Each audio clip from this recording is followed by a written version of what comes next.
Good morning प्यारे बच्चों।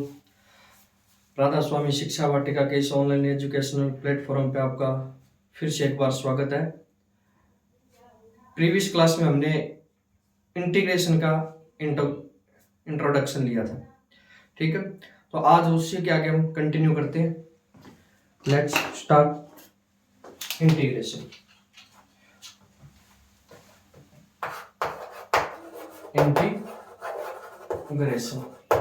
Integration का बेसिक हमने पढ़ लिया था। अब कुछ फॉर्मूले, ठीक है, स्टैंडर्ड फॉर्मूले पढ़ने हैं। डिफरेंशिएशन की तरह इंटीग्रेशन में ज्यादा कुछ नहीं पढ़ना है। दो चार फॉर्मूले हैं फिक्स, जैसे x की पावर n dx, इसका इंटीग्रेशन क्या होगा? x की पावर n प्लस 1 अपॉन में n प्लस 1। यहाँ पे एक कांस्टेंट एक्स्ट्रा आ जाएगा, इतना याद रखना है। क्यों आ जाएगा एक्स्ट्रा? मान लो कि x की पावर n है, इसके प्लस में 0 तो हम मान ही सकते हैं, और 0 का इंटीग्रेशन क्या होता है? कांस्टेंट होता है। क्या होता है? कांस्टेंट होता है। क्यों? क्योंकि integration is the reverse process of A differentiation, या इसको बोल सकते हैं एंटी डेरिवेटिव। इंटीग्रेशन को क्या बोल सकते हैं? Anti derivative. डिफरेंशिएशन का just reverse process, anti derivative. अब देखो x की पावर n है, सॉरी x की पावर n प्लस 1 है, ठीक है। अब इसका हम क्या करते हैं? डिफरेंशिएशन करते हैं। x की पावर n प्लस 1, तो ये n प्लस 1 कहां चला जाएगा? बाहर। 1 अपॉन n प्लस 1, ठीक है। और x की पावर n है, तो इसकी पावर क्या आ जाएगी आगे? n प्लस 1, और x की पावर क्या हो जाएगी? n प्लस 1 और फिर माइनस में 1। फिर ये c है, c यानी कांस्टेंट, और कांस्टेंट का इंटीग्रेशन सॉरी डिफरेंशिएशन क्या होता है? 0 होता है। क्या होता है? 0। तो इससे ये कट हो जाएगा और 1 से 1 कट हो जाएगा, तो x की पावर n बन गया और ये 0 सेम ऐसा बन गया, क्योंकि इसके प्लस में हम क्या लिख सकते हैं? 0। x की पावर n प्लस 0, इसका इंटीग्रेशन कर देंगे। तो x की पावर n का इंटीग्रेशन क्या हो जाएगा? x की पावर n प्लस 1 अपॉन में n प्लस 1, और 0 का इंटीग्रेशन क्या हो जाएगा? कांस्टेंट। क्योंकि कांस्टेंट का डिफरेंशिएशन 0 होता है, इसलिए 0 का इंटीग्रेशन कांस्टेंट हो जाएगा, ठीक है। तो एक फॉर्मूला ये है।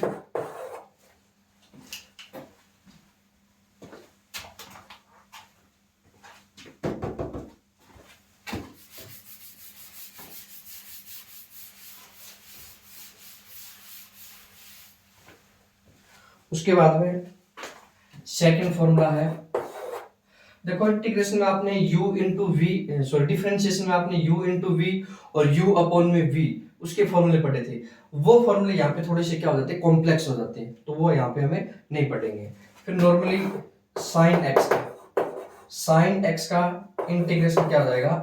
माइनस कोस x और प्लस में कांस्टेंट। क्यों है कांस्टेंट? क्योंकि साइन x के प्लस में आप 0 मान सकते हो, तो 0 का साइन x का माइनस कोस x और 0 का क्या हो जाएगा? कांस्टेंट। इसका इंटीग्रेशन करोगे तो कांस्टेंट का क्या हो जाएगा? 0, और कोस का क्या हो जाएगा? माइनस साइन, और माइनस ऑलरेडी है तो माइनस माइनस क्या हो जाएगा? प्लस का साइन, ठीक है। फिर है कोस x का क्या हो जाएगा?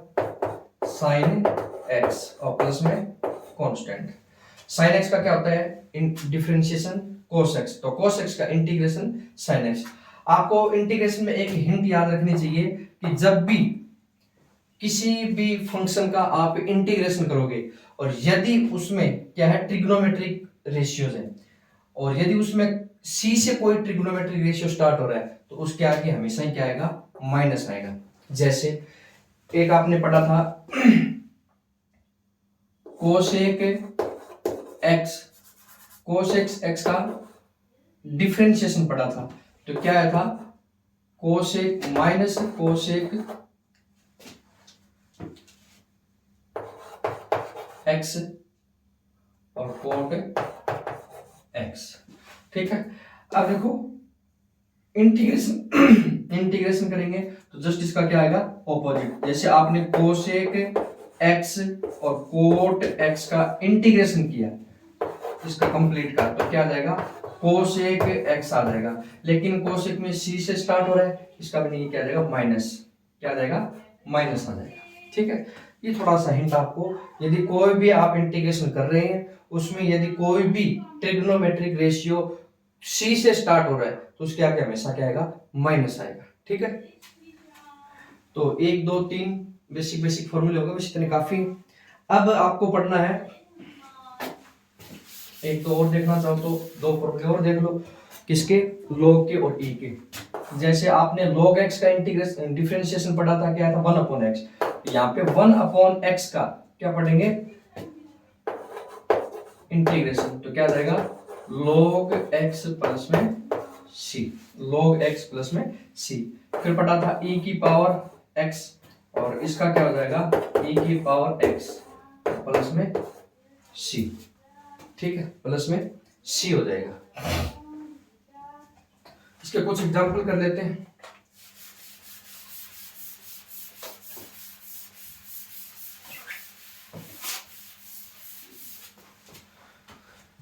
देखो इसको थोड़ा सा कंपैरिजन से करते हैं। आपने d sin x और dx निकाला था, ठीक है, तो क्या आया था cos x आया था differentiation, d sin 2x upon में dx है, इसका क्या आएगा sin x, 2x को एक बार sin x मान लो, ठीक है, तो क्या आ जाएगा cos x है, cos x की जगह 2x है तो cos 2x है, और फिर इसका वापस करोगे तो क्या आ जाएगा 2 आ जाएगा, और वो कहाँ चला जाता था मल्टीप्लाई में, कहाँ चला जाता था मल्टीप्लाई में, यानी sin 2x का भी क्या है डिफरेंशिएशन, और 2x का वापस क्या है डिफरेंशिएशन। लेकिन इंटीग्रेशन में आपको क्या याद रखना है कि जैसे sin x का इंटीग्रेशन है तो क्या हो जाएगा माइनस cos x प्लस में c, लेकिन sin 2x का इंटीग्रेशन है, sin 2x का, इसका क्या हो जाएगा माइनस है, एक बार तो इसको sin x की तरह मानो तो cos x यानी 2x। अब इस 2x का वापस क्या होगा इंटीग्रेशन, नहीं, ये प्रोसेस थोड़ी सी अलग है, इसका वापस क्या नहीं होगा इंटीग्रेशन नहीं होगा, इसका होगा वापस से डिफरेंशिएशन, क्या होगा डिफरेंशिएशन, और वो भी अपॉन में, कहां पे अपॉन में, तो पहले अपॉन का साइन लगाओ, और 2x का इंटीग्रेशन नहीं करना, आपको क्या करना है डिफरेंशिएशन करना है, तो 2x का डिफरेंशिएशन क्या होता है x के रिस्पेक्ट में 2 होता है, तो 2 कहां चला जाएगा अपॉन में प्लस में c। अब इसके एक दो एग्जांपल थोड़ा सा और देख लेते हैं।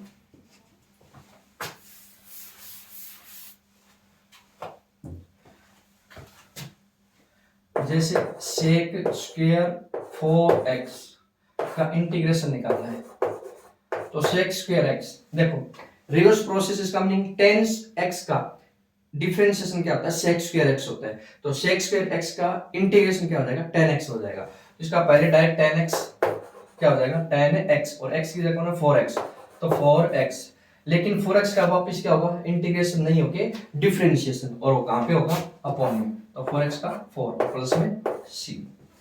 ठीक है, अब जैसे एक एग्जांपल है 2x की पावर 3 dx, तो यहाँ पे 2 क्या है कांस्टेंट है, तो कांस्टेंट कहां चला जाएगा मल्टीप्लाई में बाहर हो जाएगा, 2x क्यूब dx, इसका करेंगे तो 2 बाहर हो गया, x की पावर 3 का मीनिंग हो गया 3 प्लस 1 अपॉन में 3 प्लस 1 और प्लस में c, तो आ जाएगा 2 इंटू एक्स की पावर 4 अपॉन में 4 प्लस में c, इससे कट होगा 2 टाइम्स, आंसर आ जाएगा x की पावर 4 अपॉन में 2 प्लस में c। ये डिफरेंशिएशन आ गया, ठीक है, लेकिन इसी की जगह ये होता 2 मल्टीप्लाई में नहीं होके x के साथ होता और पावर के अंदर ऐड हो जाता, जैसे 2x, इसकी कंप्लीट की पावर क्या है 3 होती, तो इसका कैसे करते हैं, 2x को कंप्लीटली क्या मान लेना है 1 मान लो, इसके 2 तरीके, या तो आप 2 की क्यूब अलग बाहर निकाल दो, ठीक है, दोनों तरीके से करके देखते हैं, पहला तरीका और दूसरा तरीका।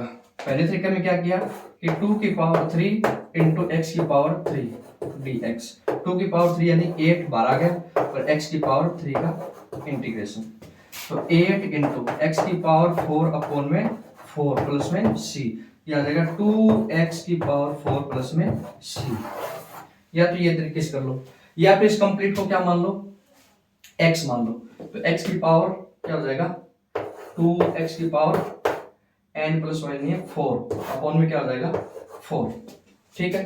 अब ये तो हो गया, लेकिन 2x का आपको वापस क्या करना पड़ेगा, डिफरेंशिएशन, रो भी कहां पे, अपॉन में। तो 2x का वापस करो क्या आ जाएगा, इनटू में 2। ठीक है, अब इसको वापस अरेंज करो, 2 की पावर 4 इंटू एक्स की पावर 4। इसको क्या लिख सकते हो आप, 2 की पावर 2 और इंटू में 2, तो 2 की पावर कितना हो जाएगा 3 प्लस में c। देखो ये है 2 की पावर 4 और ये 2 की पावर 2 और 2 की पावर 1, 2 की पावर 3, तो इससे ही एक पावर 3 पावर कट हो जाएगी, तो आंसर क्या बचेगा 2x4 प्लस में c। दोनों आंसर क्या है, एकदम सेम। किसी भी तरीके से आप कर सकते हो। ठीक है, ये हमारा इंटीग्रेशन का टॉपिक कंप्लीट हो गया। अब ये था इनडेफिनेट इंटीग्रेशन, एक होता है डेफिनेट। कल की क्लास में हमने डिस्कस किया था।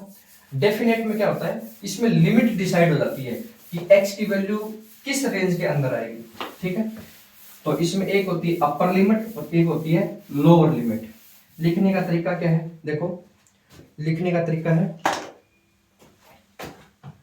i equals to integration x की पावर 3 dx, और पहले स्टैंडर्ड ले लेते हैं, x की पावर n है, तो ये है लोअर लिमिट a और ये है अपर लिमिट। तो इसका आंसर कैसे निकालते हैं, पहले तो इसका क्या करेंगे, इंटीग्रेशन x की पावर n प्लस 1 अपॉन में n प्लस 1। ठीक है, और फिर इसकी क्या लगा देंगे, लिमिट a से b। अब प्लस में c नहीं आएगा, जब भी डेफिनेट इंटीग्रेशन होगा ना, प्लस में c आने का मीनिंग क्या, कि अनफिक्स है, कांस्टेंट तो है लेकिन हमें नहीं पता क्या कांस्टेंट है। लेकिन अब की बार तो हमने लिमिट डिसाइड कर दी, इसका मीनिंग आंसर क्या आएगा, एकदम फिक्स आएगा, तो प्लस में c नहीं आएगा इसमें। ठीक है, अब n प्लस 1 क्या कांस्टेंट है, तो ये लिमिट से बाहर आ जाएगा, कांस्टेंट में लिमिट अप्लाई नहीं होती। अब अच्छा x की पावर n प्लस 1 और लिमिट है a to b, 1 upon n plus 1, ये तो बाहर है, x की पावर n है, पहले x की जगह क्या रखेंगे, b की पावर n प्लस 1, और फिर फॉर्मूले के अकॉर्डिंग क्या लगाएंगे, माइनस, और फिर x की जगह क्या रखेंगे, a और n प्लस 1। ठीक है, ये आंसर आ जाएगा इसका। इसको और भी इजी कर सकते हैं, b अपॉन a, उसकी पावर क्या कर सकते हैं, n प्लस 1। ठीक है, तो इसका एक एग्जांपल ले लेते हैं, जैसे i equals to x square minus 1 to 2, ये लिमिट ले ली हमने, और इसका क्या करना है, इंटीग्रेशन करना है। ठीक है, डेफिनेट इंटीग्रेशन। तो सबसे पहले x की पावर 3 अपॉन में 3 और लिमिट -1 टू 2, -1 टू 2। ठीक है, अब 3 क्या है, कांस्टेंट है, अभी डिस्कस किया कि कांस्टेंट की लिमिट अप्लाई नहीं होती कांस्टेंट पे, ये बाहर आ जाएगा, अंदर क्या बचा, x की पावर 3 और लिमिट है -1 टू 2। अब देखो पहले क्या रखेंगे, x की जगह b, तो 1 अपॉन 3 इंटू x की जगह b रखेंगे, b यानी 2, तो 2 की पावर 3, फिर फॉर्मूले के अकॉर्डिंग क्या लगाएंगे, माइनस, और फिर x की जगह क्या रखेंगे, माइनस का 1 और उसकी पावर 3। ठीक है, अब इसको सोल्व कर लेते हैं, 2 की पावर 3 यानी 8, -1 की पावर 3। जब भी माइनस में कोई भी डिजिट होती है और उसकी पावर ओड होती है, तो आंसर भी किस में आता है, माइनस में आता है। यदि यहाँ पे पावर क्या हो, इवन नंबर हो, तो ये क्या आता है, आंसर हमेशा प्लस में। लेकिन यहाँ पे पावर क्या है, ओड नंबर है, -1 की पावर 3 यानी माइनस का 1 ही आएगा, ये माइनस का 1 आएगा और बाहर फिर माइनस का है, तो माइनस माइनस क्या हो जाएगा, प्लस हो जाएगा। तो 8 प्लस 1 9, और 9 को 3 से कट करेंगे तो आंसर क्या आ जाएगा, 3 आ जाएगा, एकदम फिक्स आंसर है 3। ठीक है, तो इंटीग्रेशन का टॉपिक यही कंप्लीट होता है। अब दो छोटे छोटे 1-1 2-2 मिनट के टॉपिक और है, उसके बाद में इंट्रोडक्शन कंप्लीट हो जाएगा, और फिर नेक्स्ट वीडियो हम चैप्टर फर्स्ट से स्टार्ट कर देंगे। ठीक है,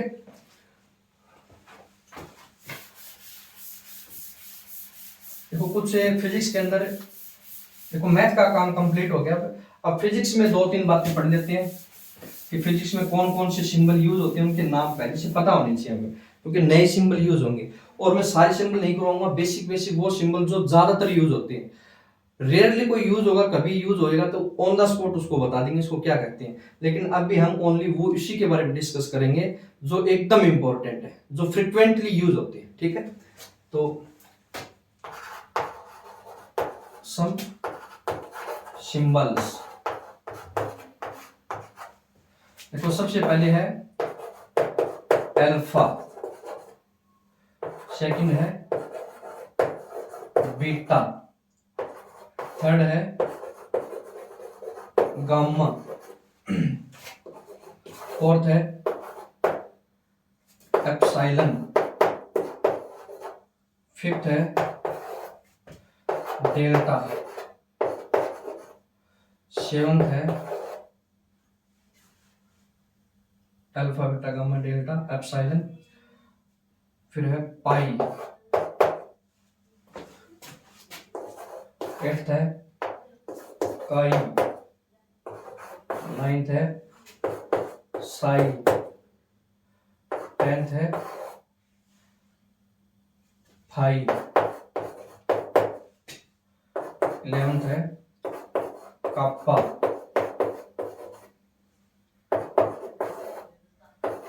12th है लैम्डा,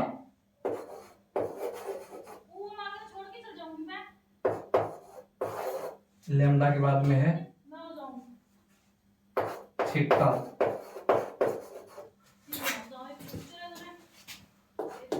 फिर है आयोटा, फिर है इटा, उसके बाद में है म्यू, फिर है न्यू, फिर है रो, फिर है ओमेगा,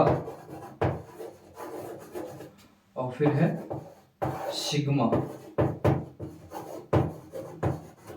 ये सिंबल है सारे, ठीक है, इनके नाम है। और इसके आगे अब मैं लिखूंगा सिंबल। तो यहाँ पे एक तरफ लिख लेना नेम और दूसरी तरफ लिख लेना सिंबल, नेम एंड सिंबल्स, ठीक है।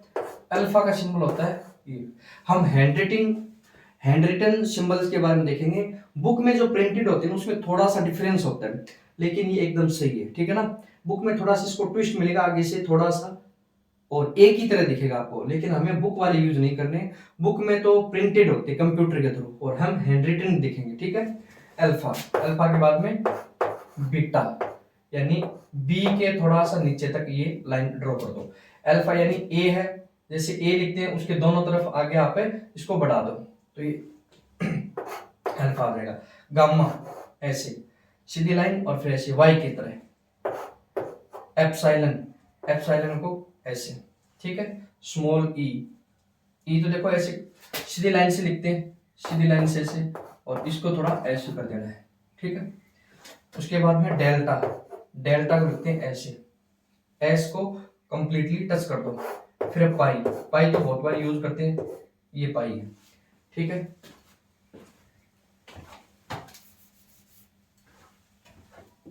फिर उसके बाद में है काई, ठीक है। ये नाम भी आपको याद रखने हैं और लिखते कैसे हैं। अब काई में सी एच ए चाई नहीं होगा, काई होगा, ठीक है।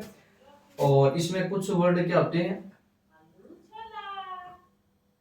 यहाँ पे तो नहीं, इसमें तो नहीं, यहाँ पे मिल जाएंगे, साइलेंट होते हैं। जैसे ये पी है तो इसको पसाई नहीं बोलेंगे, इसको बोलेंगे साई। पी क्या होता है यहाँ पे, साइलेंट। और यहाँ पे लैम्डा, लैम्बडा नहीं बोलेंगे, बी साइलेंट होता है यहाँ पे, लैम्डा, ठीक है। और बाकी ठीक है सब।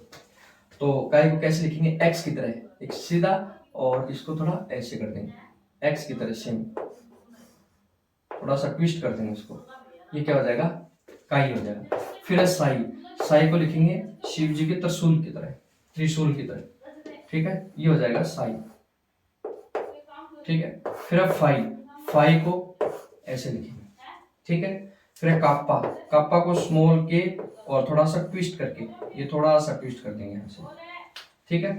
फिर है लैम्डा, ये है लैम्डा, ठीक है।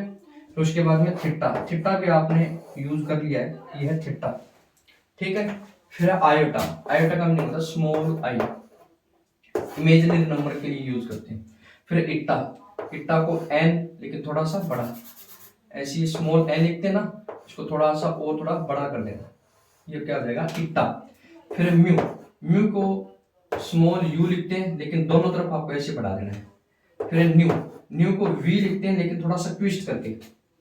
फिर रो, रो को ऐसे लिखते हैं पी की तरह, या फिर आप इसको ऐसे लिख सकते हो, ऐसे, या तो इसको थोड़ा ट्विस्ट कर देना या फिर सीधा लिख देना, एक ही बात है, ठीक है। फिर उसके बाद में है ओमेगा, ओमेगा को लिखते हो ऐसे डब्लू की तरह, स्मॉल डब्लू की तरह, ठीक है। और फिर है सिग्मा, ये सिग्मा का साइन है। तो ये फिजिक्स के अंदर यूज होने वाले बेसिक मैथमेटिकल सिंबल देखे हमने, जो फ्रिक्वेंटली यूज होते हैं, ठीक है। तो एक बार इसको नोट कर लो, और फिर एक टॉपिक और रहेगा इंट्रोडक्शन में, बाकी फिर हम नेक्स्ट चैप्टर स्टार्ट करेंगे नेक्स्ट वीडियो में, ठीक है।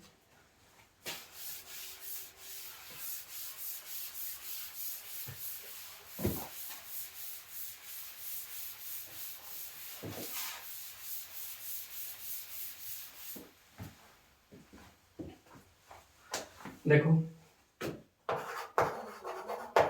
सम मैथमेटिकल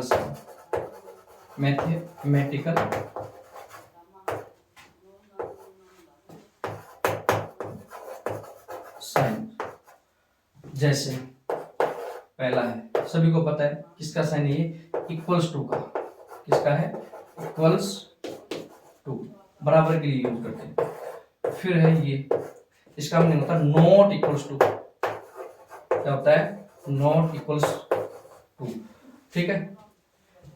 जैसे आप 5 इक्वल्स टू 5 यूज किया, ये इक्वल्स टू, और 5 इक्वल्स टू 6 यूज करोगे तो ये इक्वल्स तो होता ही नहीं कभी, इसलिए हम क्या करते हैं, 5 नॉट इक्वल्स टू 6, ऐसे यूज करनी है इनको। थर्ड है इक्वल के ऊपर थोड़ा अप्रोक्सीमेशन का साइन, ये होता है इक्वल्स अप्रोक्सीमेटली,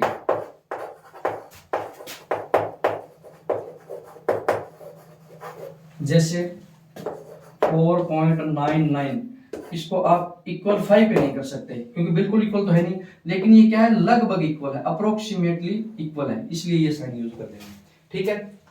फिर है फोर्थ में ओनली ये आ जाएगा, ऐसे ये वाला साइन, इसको बोलते हैं in order of magnitude of, इसका मीनिंग देखो क्या होता है, जैसे 10⁻⁻6 है, एक है 2 × 10⁻⁻6 और एक है 0.5 × 10⁻⁻6। अब देखो 10⁻⁻6 को हम क्या बोलते हैं, माइक्रो बोलते हैं, क्या बोलते हैं, माइक्रो, ठीक है। ये आगे पढ़ेंगे वापिस सिंबल, ठीक है ना। लेकिन एक बार देख लो 10⁻⁻6 को क्या बोलते हैं, माइक्रो बोलते हैं। अब ये भी माइक्रो है और ये भी माइक्रो है, लेकिन ये 2 माइक्रो है, ये हाफ माइक्रो है, तो कहने का मीनिंग ये सारे हैं तो माइक्रो ही, यानी किस ऑर्डर के, माइक्रो ऑर्डर के, यानी माइक्रो की क्या नजदीक है, तो इसलिए ये यूज करेंगे। यहाँ पे आप इसको क्या लिख सकते हो, अप्रोक्सीमेटली 10⁻⁻6, और इसको भी क्या लिख सकते हो, 10⁻⁻6, यानी दोनों किस ऑर्डर के हैं, किस रेंज के हैं, माइक्रो रेंज के, ठीक है। फिर उसके बाद में सिंबल आता है ग्रेटर देन,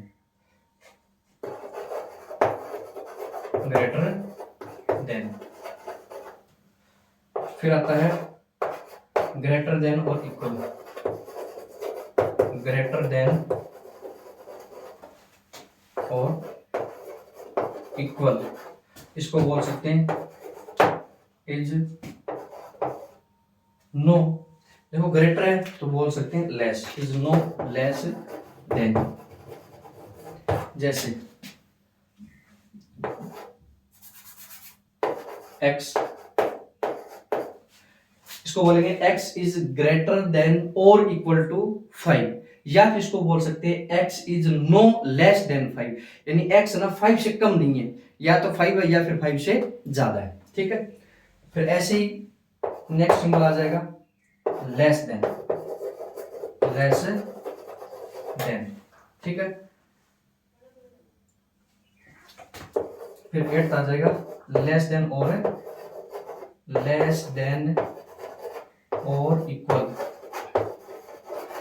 अब इसको क्या बोल सकते हैं, यहाँ पे बोला था इज नो लेस देन, तो यहाँ पे क्या बोलेंगे, इज नो मोर देन, जैसे y, ये इसका meaning y is equals to 6 and less than 6 या फिर लेस देन 6। लेकिन दूसरे तरीके से बोले तो y is no more than 6, यानी y 6 से ज्यादा नहीं है, उससे कम कम है। ठीक है, या तो 6 है या फिर 6 से कम है। तो 2-4 और बस गए इसमें, मैं इरेज कर देता हूं यहाँ पे या फिर यहाँ पे लिख देता हूं।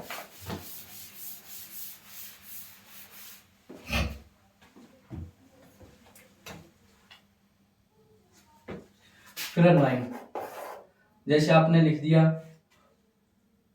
ग्रेटर देन और इसको कट कर दिया।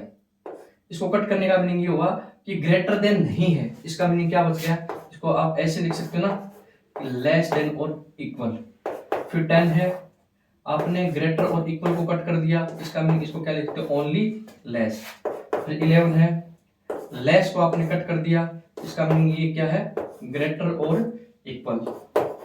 और आपने लेस इक्वल को कट कर दिया, इसका मीनिंग ये क्या है, ओनली ग्रेटर। ठीक है, जैसे x is greater and equal to 6 और इसको कट कर दिया, तो इसका मीनिंग क्या है, x इज लेस देन 6। इसको ऐसे लिखो चाहे ऐसे लिखो। ठीक है भाई, x 6 से बड़ा भी नहीं है और 6 के बराबर भी नहीं है, तो बचा क्या फिर, x 6 से छोटा है। ठीक है उसके बाद में चलो मैं इसको वापस इरेज कर देता हूं यहां से।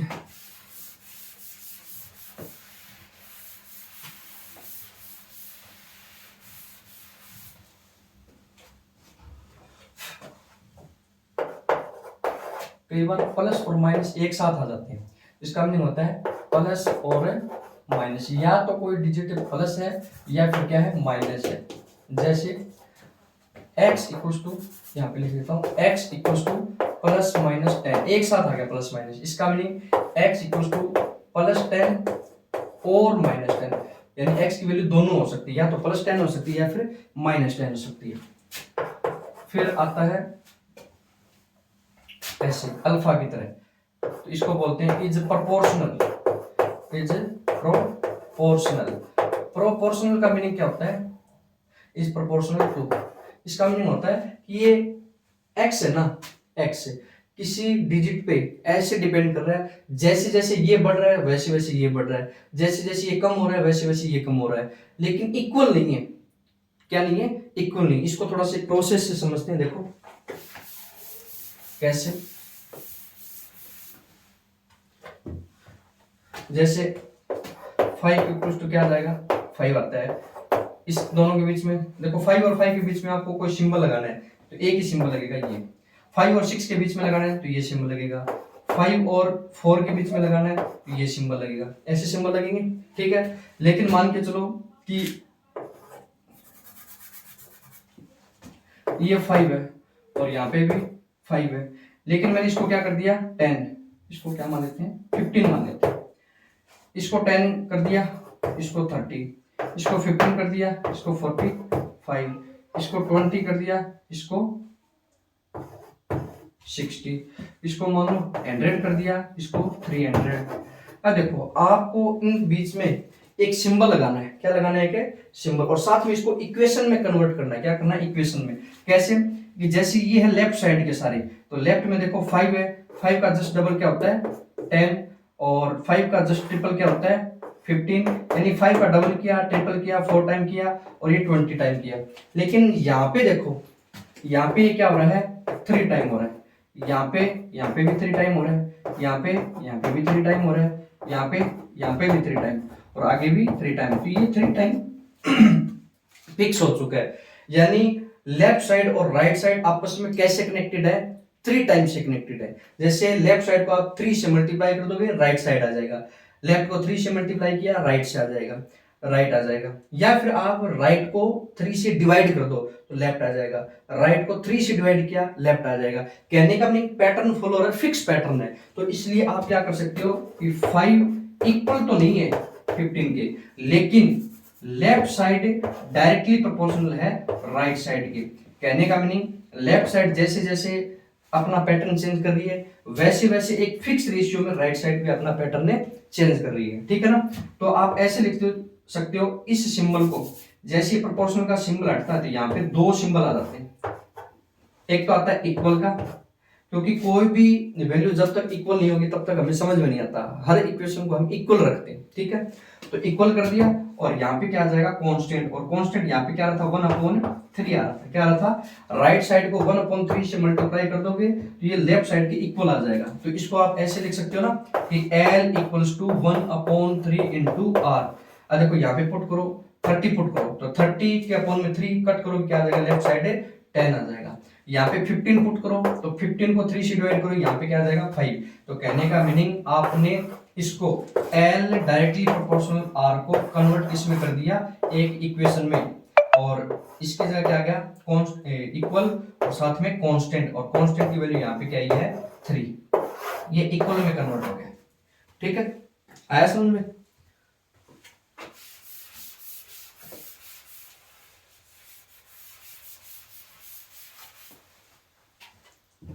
अब देखो